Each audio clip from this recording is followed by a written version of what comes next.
हो रहा है। आइए बढ़ते हैं आगे। ग्रामीण मांग को लेकर, यानी कि रूरल एरिया में डिमांड कैसी है, इसको लेकर डीलर्स की क्या राय निकल कर आ रही है, इस पर पूरी एक रिसर्च और इंफॉर्मेशन लेकर आ रहे हैं आपके लिए कुशल गुप्ता।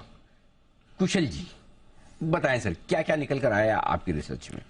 सर, यहाँ पर कुछ एक ब्रोकर्स कम्युनिटी ने उन्होंने डीलर्स कॉन्फ्रेंस की थी और उससे जो रूरल डिमांड है वो कहीं ना कहीं अभी भी डोलड्रम्स में थी और इश्यूज थे उसको लेकर, क्योंकि अर्बन डिमांड तो स्ट्रेंथन हो रही थी, पर रूरल को लेकर क्या चिंताएं हैं डीलर्स को, क्या नहीं है, कौन कौन से सेगमेंट्स ऐसे हैं जो अच्छा परफॉर्म कर रहे हैं, उसको लेकर ये कॉन्फ्रेंस की गई थी। अब यहाँ पर सबसे पहले तो ये दो बातें हैं इसमें। एक तो टू व्हीलर्स और फोर व्हीलर्स की जो प्रीमियम प्रोडक्ट्स हैं वो रिलेटिवली जो एंट्री लेवल इनके प्रोडक्ट्स हैं उससे काफी ज्यादा बिक रहे हैं।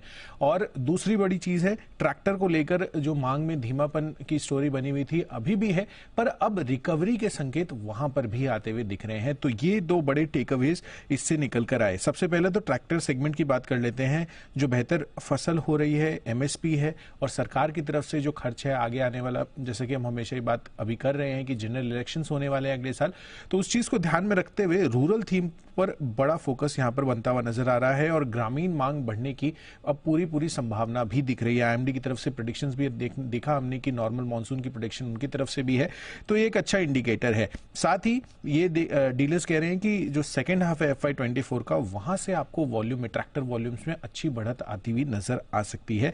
तो ये एक दो बड़े अपडेट्स ट्रैक्टर सेगमेंट के लिए है। फोर व्हीलर की जहां तक बात है, जिस तरह से ब्याज दर बढ़ते हुए नजर आए हैं, तो कोई तबका अगर सबसे ज्यादा इंपैक्ट इस चीज से होता है तो वो है रूरल एरियाज, क्योंकि डिस्पोजेबल इनकम वहां पर रिलेटिवली कम होती है और ब्याज दरें ऑलमोस्ट कांस्टेंट ही रहती है दोनों ही अर्बन और रूरल सेगमेंट में। अगर आप देखें तो यहां पर ग्रामीण मांग में उस वजह से थोड़ा धीमापन था, पर अब जैसे कि रेट पॉज भी होता हुआ दिख रहा है तो उसके इंडिकेशंस भी आ रहे हैं। और साथ ही जो छोटी गाड़ियां हैं उसके मुकाबले जो कॉम्पैक्ट एसयूवीज है उसकी डिमांड हम देख ही रहे हैं कि पिछले कुछ महीनों से बढ़ रही है, पर वो अर्बन लेवल पर बढ़ रही थी, अब रूरल लेवल पर भी ये आपको ट्रेंड आता हुआ नजर आ रहा है। साथ ही ओईएम स्तर पर डिस्काउंट्स भी, ये जितने भी कॉम्पैक्ट एसयूवीज हैं उस पर सबसे ज्यादा कम हो गए हैं। तो ये क्लियर कट इंडिकेशंस हैं कि यहां पर जो प्रीमियम कॉम्पैक्ट एसयूवी प्रोडक्ट्स हैं फोर व्हीलर में, उसकी डिमांड और ज्यादा बढ़ रही है और वेटिंग पीरियड भी रिलेटिवली काफी ज्यादा है as compare to other segments in the four wheeler space. इसके साथ साथ अंत में टू व्हीलर स्पेस की बात करूंगा तो यहां पर जैसे कि मैंने बताया कि जो एंट्री लेवल प्रोडक्ट्स है उस पर अभी भी दबाव जारी है, पर इलेक्ट्रिक टू व्हीलर्स के पिकअप में काफी अच्छा आपको रुझान अब देखने को मिल रहा है। इनफैक्ट पिछले साल 1.5% कॉन्ट्रीब्यूशन था, अब 4.5% का कॉन्ट्रीब्यूशन ईवी का होता हुआ दिख रहा है। और साथ ही अगेन जैसे कि जो प्रीमियम प्रोडक्ट्स है इसमें भी मोर देन 150 सीसी की बाइक्स, उसकी प्रेफरेंस अब बढ़ती हुई दिख रही है। तो ये तीन सेगमेंट्स को लेकर जो डीलर कॉन्फ्रेंस हुई थी रूरल डिमांड पर, वो अपडेट है। तो आप कह रहे हैं कि रूरल डिमांड पर कोई असर नहीं है? असर काफी हद तक था, अब थोड़ा रिकवरी का साइकिल आता हुआ दिख रहा है।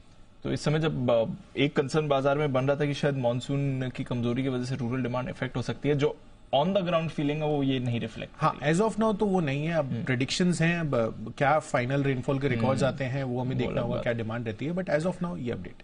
चलिए।